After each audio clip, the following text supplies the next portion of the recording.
taken their criminals off the street and they've given them to her to put into our country. And this will be one of the greatest mistakes in history for them to allow, and I think they probably did it because they think they're going to get votes, but it's not worth it. Because they're destroying the fabric of our country by what they've done. There's never been anything done like this at all. They've destroyed the fabric of our country. Millions of people let in. And all over the world, crime is down. All over the world except here. Crime here is up and through the roof. Despite their fraudulent statements that they made, crime in this country is through the roof. And we have a new form of crime. It's called migrant crime. And it's happening at levels that nobody thought possible. President Trump, as you know, the FBI says overall violent crime is actually coming down in this country. But excuse me, the FBI they were defrauding statements. They didn't include the worst cities. They didn't include the cities with the worst crime. It was a fraud. Just like their number of 818,000 jobs that they said they created turned out to be a fraud. President Trump, thank you. I'll let you respond, Vice President Harris. Well, I think this is so rich, coming from someone who has been prosecuted for national security crimes, economic crimes, election interference, has been found liable for sexual assault, and his next big court appearance is in November at his own criminal sentencing. And let's be clear, where each person stands on the issue of what is important about respect for the rule of law and respect for law enforcement. The former vice president called for defunding federal law enforcement, 45,000 agents, get this, on the day after he was arraigned on 34 felony counts. So let's talk about what is important in this race. It is important that we move forward, that we turn the page on this same old tired rhetoric and address the needs of the American people, address what we need to do about the housing shortage, which I have a plan for, address what we must do to support our small businesses, address bringing down the price of groceries. But frankly, the American people are exhausted with this same old tired playbook. Vice President Harris, thank you. Excuse me. Every one of those cases was started by them against their political opponent. And I'm winning most of them, and I will win the rest on appeal. And you saw that with the decision that came down just recently from the Supreme Court. I'm winning most of them. But those are cases, it's called weaponization. Never happened in this country. They weaponized the Justice Department. Every one of those cases was involved with the DOJ, from Atlanta and Fani Willis to the Attorney General of New York and the DA in New York. Every one of those cases. And then they say, oh, he's a criminal. They're the ones that made them go after me. By the way, Joe Biden was found essentially guilty on the documents case. And what happened in my documents case? They said, oh, that's the toughest of them all.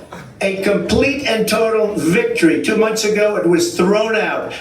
It's weaponization, and they used it, and it's never happened in this country. They used it to try and win an election. They're fake cases. President Trump, thank you. A really quick response here, Vice President Harris, on this notion of weaponization of the Justice Department. Well, let's talk about extreme and understand the context in which this election in 2024 is taking place. The United States Supreme Court recently ruled that the former president would essentially be immune from any misconduct if he were to enter the White House again.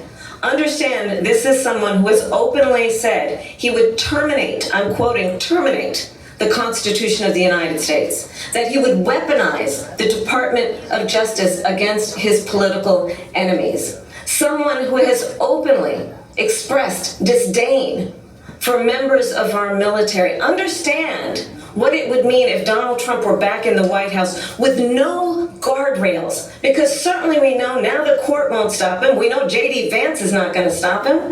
It's up to the American people Vice President to stop Harris, him. thank you. Lindsay? Vice President Harris, in your last run for president. This is the one that weaponized, not me. She weaponized. I probably took a bullet to the head because of the things that they say about me.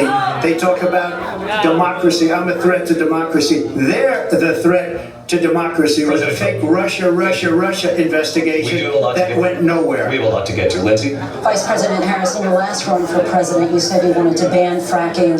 Now you don't. You wanted mandatory government buyback programs for assault weapons. Now your campaign says you don't. You supported decriminalizing border crossings. Now you're taking a harder line. I know you say that your values have not changed. So then why have so many of your policy positions changed? So my values have not changed, and I'm going to discuss at least every point that you've made. But in particular, let's talk about fracking because we're here in Pennsylvania. I made that very clear in 2020. I will not ban fracking. I have not banned fracking as Vice President of the United States, and in fact, I was the tie-breaking vote on the Inflation Reduction Act, which opened new leases for fracking. My position is that we have got to invest in diverse sources of energy so we reduce our reliance on foreign oil. We have had the largest increase in domestic oil production in history because of an approach that recognizes that we cannot over-rely on foreign oil.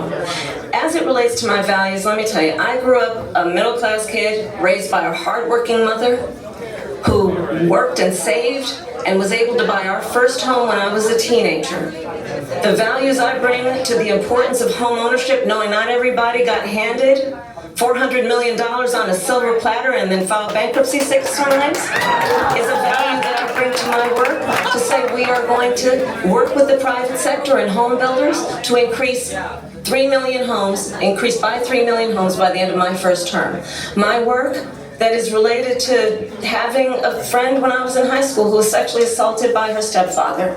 And my focus then on protecting women and children from violent crime is based on a value that is deeply grounded in the importance of standing up for those who are most vulnerable. My work that is about protecting Social Security and Medicare is based on long-standing work that I have done, protecting seniors from scams. My values have not changed. And what is important is that there is a president who actually brings values and a perspective that is about lifting people up and not beating people down and name-calling. The true measure of the leader is the leader who actually understands the strength is not in beating people down, it's in lifting people up. I intend to be that president. President Trump, your Well, first of all, I wasn't given $400 million. I wish I was. My father was a Brooklyn builder, Brooklyn, Queens. I had a great father, and I learned a lot from him. But I was given a fraction of that, a tiny fraction, and I built it into many, many billions of dollars. Many, many billions. And when people see it, they are even surprised. So we don't have to talk about that. Fracking? She's been against it for 12 years. Defund the police. She's been against that forever. She gave all that stuff up very wrongly, very horribly, and everybody's laughing at it, okay? They're all laughing at it. She gave up at least 12 and probably 14 or 15 different policies. Like, she was big on defund the police. In Minnesota, she went out, wait a minute, I'm talking now, if you don't mind, please. Does that sound familiar? She went out in Minnesota and wanted to let criminals that killed people, that burned down Minneapolis, she went out and raised money to get them out of jail. She did things that nobody would ever think of. Now she wants to do transgender operations on illegal aliens that are in prison. This is a radical left liberal that would do this. She wants to confiscate your guns, and she will never allow fracking in Pennsylvania. If she won the election, fracking in Pennsylvania will end on day one. Just to finish one thing, so important in my opinion.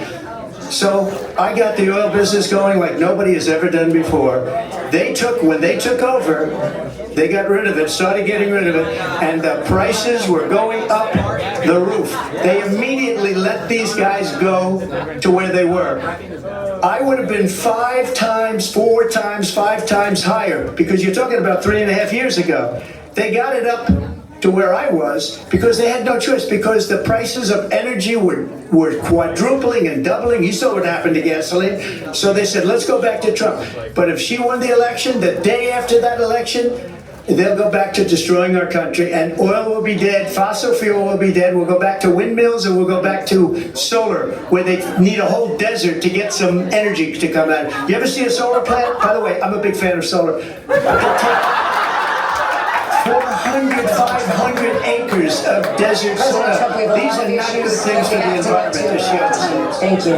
Lindsay, thank you. We have an election in just 56 days. And I want to talk about the peaceful transfer of power, which, of course, we all know is a cornerstone of our democracy, and the role of a president in a moment of crisis. Mr. President, on January 6th, you told your supporters to march to the Capitol. You said you would be right there with them. The country and the world saw what played out at the Capitol that day, the officers coming under attack. Aides in the West Wing say you watched it unfold on television off the Oval Office. You did send out tweets, but it was more than 2 hours before you sent out that video message telling your supporters to go home. Is there anything you regret about what you did on that day? You just said a thing that isn't covered. Peacefully and patriotically, I said during my speech, not later on. Peacefully and patriotically.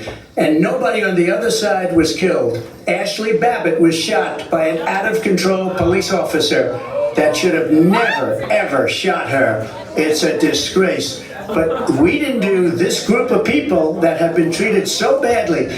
I ask, what about all the people that are pouring into our country and killing people that she allowed to pour in? She was the border czar, remember that. She was the border czar. She doesn't want to be called the border czar because she's embarrassed by the border. In fact, she said at the beginning, oh, I'm surprised you're not talking about the border yet. That's because she knows what a bad job they've done.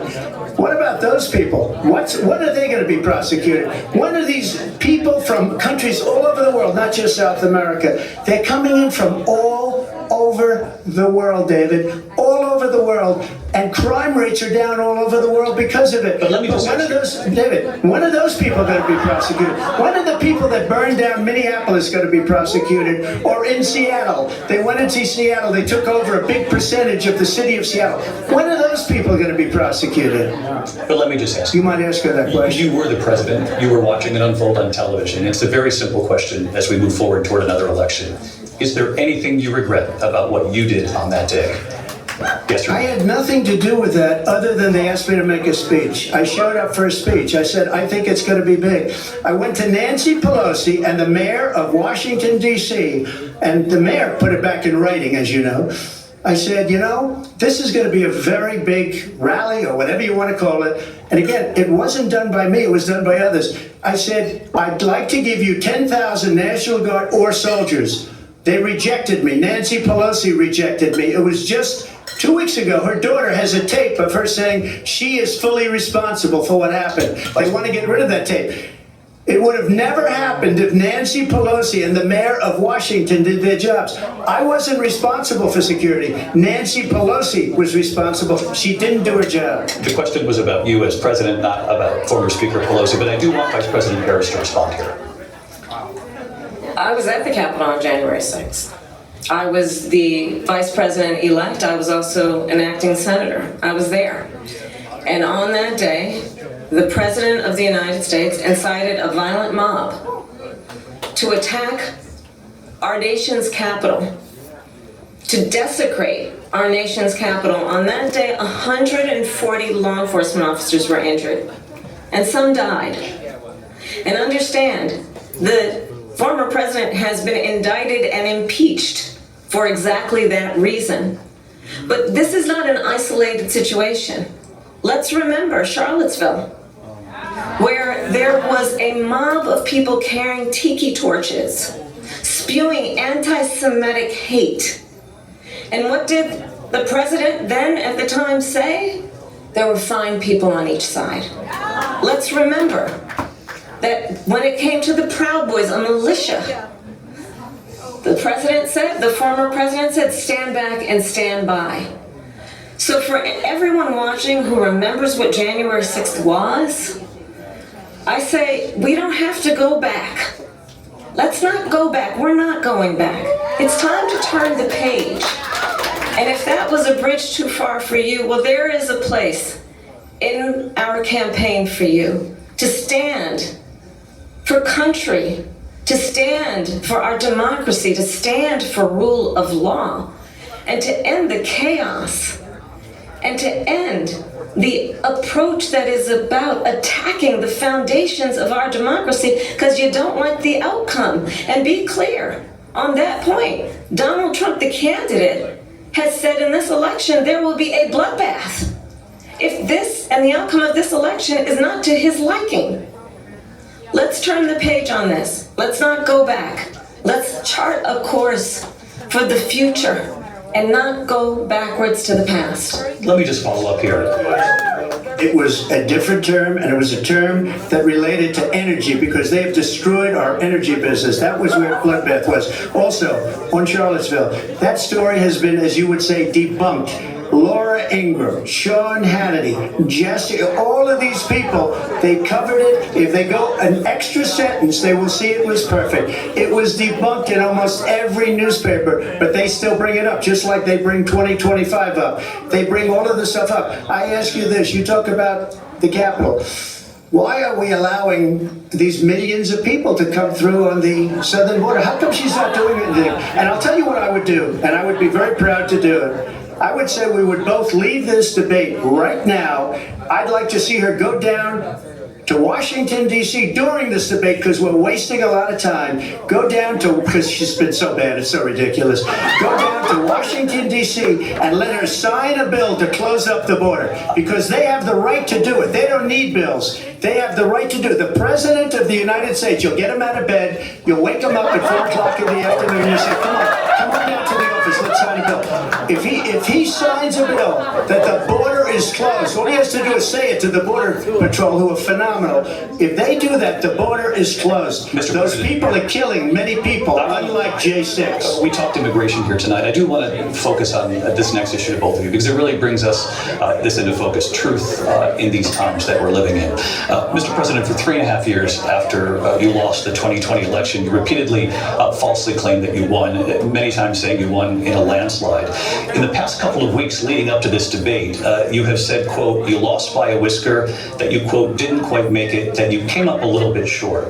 I said that? Are you now acknowledging that you lost in 2020? I don't know But if you you said did that say that. sarcastically. You know that. It was said, oh, we lost by a whisker. That was said sarcastically. Look, there's so much proof. All you have to do is look at it. And they should have sent it back to the legislatures for approval. I got almost 75 million votes, the most votes any sitting president has ever gotten. I was told if I got 63, which was what I got in 2016, you can't be beaten. The election, people should never be thinking about an election as fraudulent. We need two things. We need walls, and we have to have it. We have to have borders, and we have to have good elections. Our elections are bad. And a lot of these illegal immigrants coming in, they're trying to get them to vote. They can't even speak English. They don't even know what country they're in practically. And these people are trying to get them to vote. And that's why they're allowing them to come into our country. I did watch all of these pieces of video. I didn't detect the sarcasm, lost by a whisker, we didn't quite make it. And we should just point out here as clarification, and you know this, you and your allies, 60 cases in front of many judges, many of them No judge looked at it. and said They said we didn't have standing. That's the other thing. They said we didn't have standing, a technicality. Can you imagine a system where a person in an election doesn't have standing? The President of the United States doesn't have standing. That's how we lost. If you look at the facts, and I'd love to have you do a special on it, I'll show you Georgia, and I'll show you Wisconsin, and I'll show you Pennsylvania, and I'll show you. We have so many facts and statistics, but you know what? That doesn't matter, because we have to solve the problem that we have right now. That's old news. And the problem that we have right now is we have a nation in decline, and they have put it into decline. We have a nation that is dying, David. Mr. President, thank you. Vice President Harris, you heard the president there tonight. He said he didn't say that he lost by a whisker, so he still believes he did not lose the election that was won by President Biden and yourself. But I do want to ask you about something that's come up in the last couple of days. This was a post from President Trump about this upcoming election just weeks away. He said, when I win, those people who cheated, and then he lists donors, voters, election officials, he says will be prosecuted to the fullest extent of the law, which will include long-term prison sentences. One of your campaign's top lawyers responded saying, we won't let Donald Trump intimidate us, we won't let him suppress the vote. Is that what you believe he's trying to do here? Donald Trump was fired by 81 million people. So let's be clear about that, and clearly he is having a very difficult time processing that. But we cannot afford to have a president of the United States who attempts, as he did in the past, to upend the will of the voters in a free and fair election. And I'm going to tell you that I have traveled the world as Vice President of the United States, and world leaders are laughing at Donald Trump. I have talked with military leaders, some of whom worked with you, and they say you're a disgrace. And when you then talk in this way in a presidential debate and deny what over and over again are court cases you have lost because you did in fact lose that election, it leads one to believe that perhaps we do not have in the candidate to my right the temperament or the ability to not be confused about fact. That's deeply troubling, and the American people deserve better. I'll give you 1 minute to respond. Let me just talk about world leaders. Viktor Orban, one of the most respected men, they call him a strong man. He's a tough person, smart. Prime Minister of Hungary. They said, why is the whole world blowing up? 3 years ago it wasn't. Why is it blowing up? He said, because you need Trump back as president. They were afraid of him. China was afraid, and I don't like to use the word afraid, but I'm just quoting him. China was afraid of him. North Korea was afraid of him. Look at what's going on with North Korea, by the way. He said Russia was afraid of him. I ended the Nord Stream 2 pipeline, and Biden put it back on day one, but he ended the XL pipeline. The XL pipeline in our country, he ended that. But he let the Russians build a pipeline going all over Europe and heading into Germany, the biggest pipeline in the world. Look, Viktor Orban said it. He said the most respected, most feared person is Donald Trump. We had no problems when Trump was president. But when this weak, pathetic man that you saw at a debate just a few months ago, that if you weren't in that debate, he'd be running instead of her. She got no votes. He got 14 million votes. What you did, you talk about a threat to democracy. He got 14 million votes and they threw him out of office.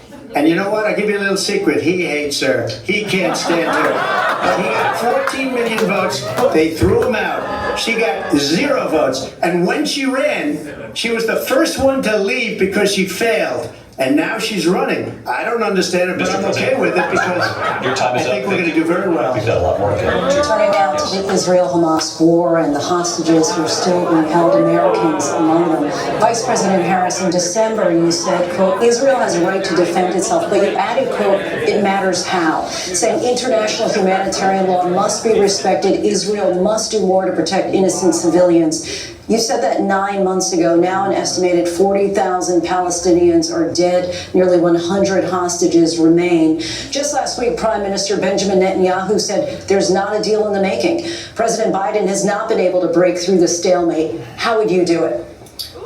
Well, let's understand how we got here.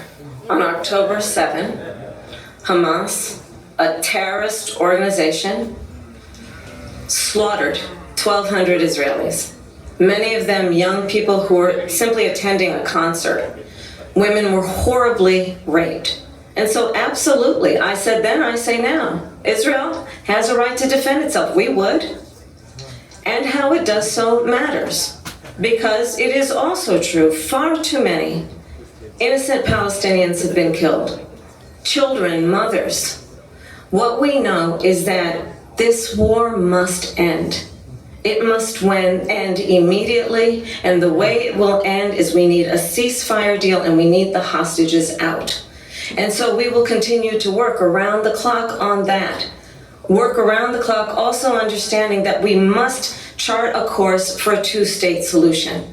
And in that solution, there must be security for the Israeli people and Israel, and in equal measure for the Palestinians. But the one thing I will assure you always, I will always give Israel the ability to defend itself, in particular as it relates to Iran and any threat that Iran and its proxies pose to Israel. But we must have a two-state solution where we can rebuild Gaza, where the Palestinians have security, self-determination, and the dignity they so rightly deserve. President Trump, how would you negotiate with Netanyahu and also Hamas in order to get the hostages out and prevent the killing of more innocent civilians in Gaza? If I were president, it would have never started. If I were president, Russia would have never, ever, I know Putin very well, he would have never, and there was no threat of it either, by the way, for 4 years, have gone into Ukraine and killed millions of people when you add it up. Far worse than people understand what's going on over there. But when she mentions about Israel, all of a sudden, she hates Israel. She wouldn't even meet with Netanyahu when he went to Congress to make a very important speech. She refused to be there because she was at a sorority party of hers. She wanted to go to the sorority party. She hates Israel. If she's president, I believe that Israel will not exist within 2 years from now. And I've been pretty good at predictions, and I hope I'm wrong about that one. She hates Israel. At the same time, in her own way, she hates the Arab population because the whole place is going to get blown up. Arabs, Jewish people, Israel will be gone. It would have never happened. Iran was broke under Donald Trump. Now Iran has $300 billion because they took off all the sanctions that I had. Iran had no money for Hamas or Hezbollah or any of the 28 different spheres of terror, and they are spheres of terror, horrible terror. They had no money. It was a big story, and you know it. You covered it very well, actually. They had no money for terror. They were broke. Now they're a rich nation, and now what they're doing is they're spreading that money around. Look at what's happening with the Houthis and Yemen. Look at what's going on in the Middle East. This would have never happened. I will get that settled and fast, and I'll get the war with Ukraine and Russia ended. If I'm president-elect, I'll get it done before even becoming president. Vice President Harris, he says you hate Israel. That's absolutely not true. I have my entire career and life supported Israel and the Israeli people. He knows that. He's trying to, again, divide and distract from the reality, which is it is very well known that Donald Trump is weak and wrong on national security and foreign policy. It is well known that he admires dictators, wants to be a dictator on day one, according to himself. It is well known that he said of Putin that he can do whatever the hell he wants and go into Ukraine. It is well known that he said when Russia went into Ukraine, it was brilliant. It is well known he exchanged love letters with Kim Jong-un, and it is absolutely well known that these dictators and autocrats are rooting for you to be president again because they're so clear. They can manipulate you with flattery and favors. And that is why so many military leaders who you have worked with have told me you are a disgrace. That is why we understand that we have to have a president who is not consistently weak and wrong on national security, including the importance of upholding and respecting in highest regard our military. Vice President Harris, thank you. And she's the one that caused it, that's weak on national security by allowing every nation last month for the year, 168 different countries sending people into our country. Their crime rates are way down. Putin endorsed her last week, said, I hope she wins. And I think he meant it, because what he's gotten away with is absolutely incredible. It wouldn't have happened with me. The leaders of other countries think that they're weak and incompetent, and they are. They're grossly incompetent. And I just ask one question. Why does Biden go in and kill the Keystone Pipeline and approve the single biggest deal that Russia's ever made, Nord Stream 2, the biggest pipeline anywhere in the world going to Germany and all over Europe? Because they're weak and they're ineffective. And Biden, by the way, gets paid a lot of money. Thank you. We have a lot of issues to get to. We'll be right back with much more of this historic ABC News presidential debate from the National Constitution Center right here in Philadelphia. Back in a moment.